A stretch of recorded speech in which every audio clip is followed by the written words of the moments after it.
There are a number of things that we can do from the Azure AD portal. There are a number of configuration options that we have already looked at in various videos in this course. However, some of those configuration options can be done, or information that can be retrieved may be a little bit more advanced and less likely to be done on regular basis. So I want to get through some of those options and see where and in which cases they become relevant. So first I want to point out a fact that many of these links that you have in the left-hand panel here are actually multiples or other links.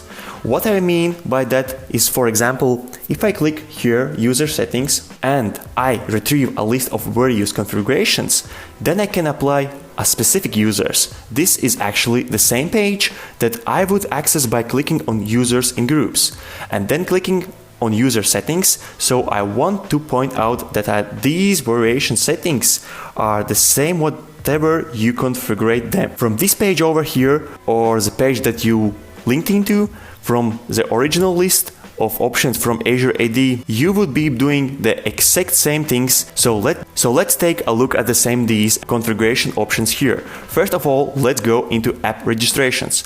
Now app registration is where I see the applications that I have already registered. And we have looked at this in previous video, where we saw there are various applications that we can publish to our users, and then those applications become accessible throughout my apps and access panel, as it's called in Azure. As well, here you can retrieve the list of the endpoints. Now, endpoints would typically be the actual connection points into Azure AD that you would use for your specific applications or services that need to interact with Azure.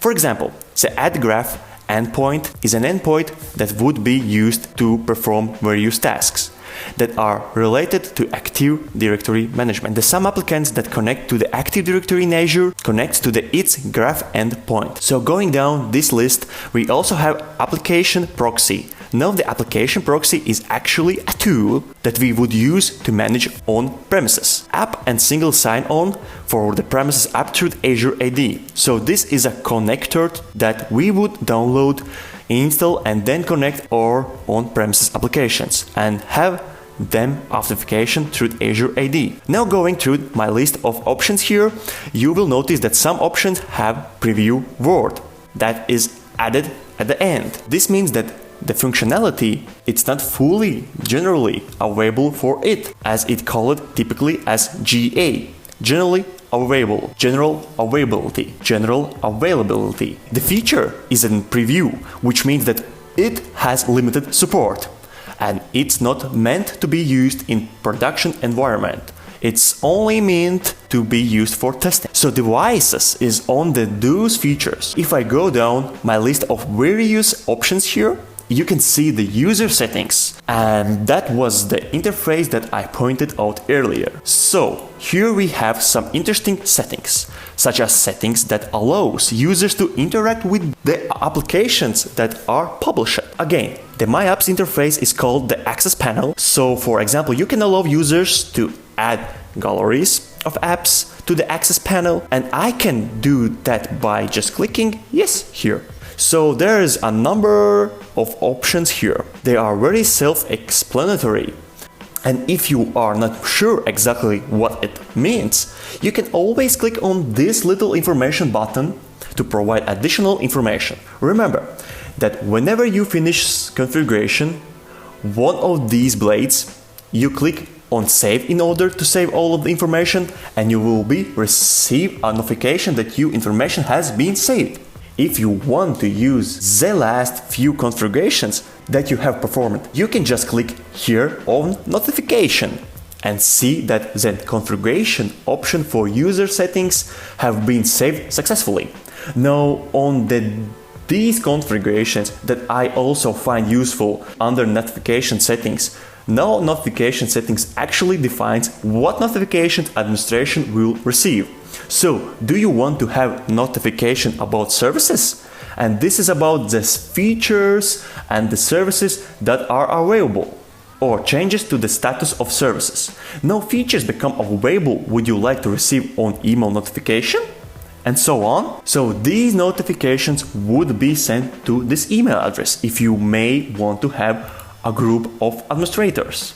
Receive this email, you can specify an email address that actually goes out to distribution list. If I click to properties, I see here the actual name of directory. So this is my directory name here, Litware. I can actually change that if I want to. It will not change my domain name. It will simply change the name that I reference my directory.